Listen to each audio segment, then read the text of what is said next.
Бирок окуп жаткан учурда азыр суроолор пайда болуп, суроолор келип, баягы окуп жаткан намазыбыздагы кээ бир сүрөттөр, же намаздагы сүрөттөр, шайтандын сүрөтү бар экен, дөөнүн сүрөтү бар экен, иблистин сүрөтү бар экен, же болбосо негизи эле Кабанын сүрөтү, мечиттердин сүрөтү койсо болобу, ошондо намаз окуса болобу? Эми Каба деген ыйык болсо, биз кыблабыз болсо, ошол жака барып зыяраттарды кылсак, умарага барсак, ажыга барсак, анан келип ошол Кабанын үстүндөгү сүрөтү бар, Кабанын сүрөтү бар, ыйык мечиттердин сүрөтү бар, жай намаздарды тепсеп койсок не болот деген маселелерде бул сүрөт. Мечиттин өзүнө карата сиз бир нерсе кылган жериңиз жок. Чынбы? Мечит салбай садик сал деген жериңиз жок. Мечит салбай мектеп сал деген жериңиз жок.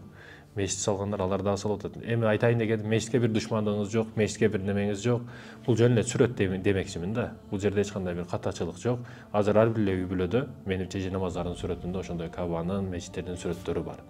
Бирок менин сунушум, негизи эле намаз үчүн жай намаз алып жаткан учуруңузда бир түрдүү анатомный, ар кандай түстүү, ар кандай светте, же бир мультфильмдин же бир нерсенин сүрөтү бар эмес. Олуттуу, бир түстүү болгон жай намаз алганыңыз жакшы.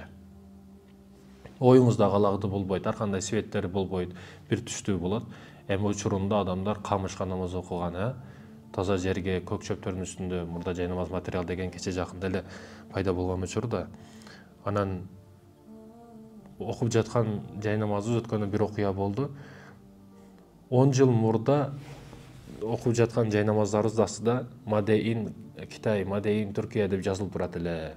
Андан кийин мына ушунча жылдардан кийин дагы ошондой жазуулар турат эле деген суроо жооп болуп кетти. Демек 10 жыл өткөн болсо, 10 жылдан бери биз жай намаз иштеп чыгара албадыкпы кыргыздар деген суроо пайда болуп кетти да. Ооба, азыр бар, кыргыздар дагы иштеп чыгарган жай намаздар бар. Атайын заказ берсеңиз ар кандай түсү, жөнөкөй эле материал, анын кыйынчылык жери жок. Анан жумурткадан кырыз жештин дагы кереги жок. Баягы шайтанга окшойт экен, иблиске окшойт экен деп, иблиске окшой турган болсо, могу жердеги жай намаз эмес, жөн эле паластар дагы могу жердеги, бул жактагы нерселер дагы, кээде мына илинип турган нерселер дагы, булар дагы эгер окшотомун десеңиз, баары табасыз да. Шайтанга окшош болсун деп, жинге окшош болсун деп, өзүңүздөгү кыялыңызды жин деп, өзүңүздөгү кыялыңыздагы шайтанга окшотсоңуз болот. Негизи эле мен шайтанга окшойт экен, жинге окшойт экен дегендерге таң калам. Шайтан сизди таанышыңызбы? Же шайтанды көргөнсүзбү? Же жиндин үйгө конокко баргансызбы? Дөөгө окшойт экен дейт. Дөөнү сиз көрдүңүзбү? Же тааныйсызбы? Бир нерсеге кыясташ үчүн, бир нерсеге окшотуу үчүн аны көргөн болуш керек. Сиз көрүп келдиңизби дейм да ага. Ошол жагын карашыбыз керек. Анан жумурткадан кырыз жештин кажети жок. Окуйм деген адам окуйт. Ал жай намазга дагы маани бербей калат намаз окуган адам. Чын дилинен намаз окуган адам. Бир окуя бар го. Кайсыл окуя эле? Мажнундун окуясы бар ошол маселеде. Мажнун бир намаз окуп жаткан адамдын алдынан өтүп кетет, кесип өтүп кетет. Өтсө болбойт го негизи.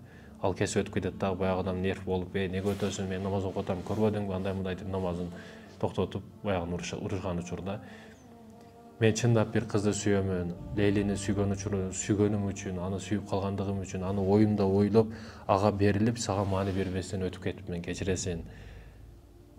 Бирок сен сүйгөнүңдү чындап сүйбөйт экенсиң, намазың сеники жарабайт.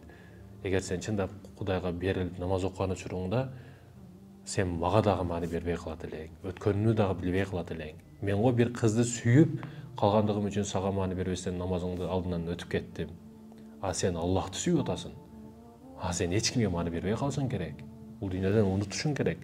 Өзүңдү бир кыл көпүрөнүн үстүндө, оң жагыңда бейиш, сол жагыңда тозок, аркыңда Азраил периште турат, суроо жооп маселеси алдында турат деп өтө катуу ойлонгондуктан бул дүйнөдөгү бардык көйгөй маселелерди унутушуң керек эле дейт да. Жай намаздагы намаз маселесиндеги ушул материал, жай намаз, жай маселелери таза болсо, негизи эле түркүн түстүү нерсенин кажети жок. Эгер болсо, бирок айырмасы жок. Окусаңыз болот. Анан сизге сунушум, урматтуу мекендешим, намаз окуп жаткан учурда бул дүйнөнүн бардык көйгөй маселесин унутуң. Бардык маселени унутуң.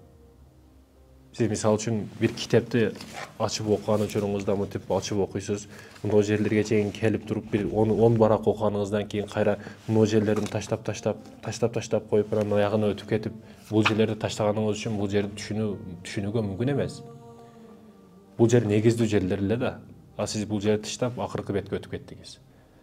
Сиз дагы урматтуу мекендешим жашоодо биз күн сайын кылып коюшубуз мүмкүн ушул иштерди. Пешим болгондо кичине кечиктирип, асыр болгондо шамга такап окуп, бул дегени Аллах Таалага Аллахым сен күтүп тура бер. Мен мына ишимди бүтүрүп алайын, бул ишим маанилүүрөөк. Сен күтүп тура бересиң, күтүп тур дегендей мааниге келип калат да. Кудум бул жердеги барактарды таштап кеткен сыяктуу. А бирок негизги барактар каерде де? Бул жерде эле. Бул жерде окумайынча ал жерди түшүнбөйт элең сен. Сиз намазга шашпаңыз. Ошо шашкан ишиңизди дагы Аллах Тааланы өзү бүтүрөт го. Ошондой экен, урматтуу мекендешим, бул маселелер негизги маселелер. Күн сайын биз ушул нерсени кылып койгон учурларыбыз болушу мүмкүн да.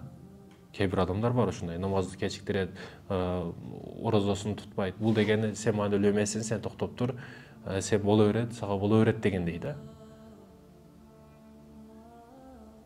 Ошондой экен, бул маселелерге очундук каралсак болбойт. Ибадат маселесинде бул материалдык дүйнөдөгү нерселер, бардык нерсе унутуп кирип кетиш керек. Башка дүйнөгө, башка аламга киргенге аракет кылыш керек.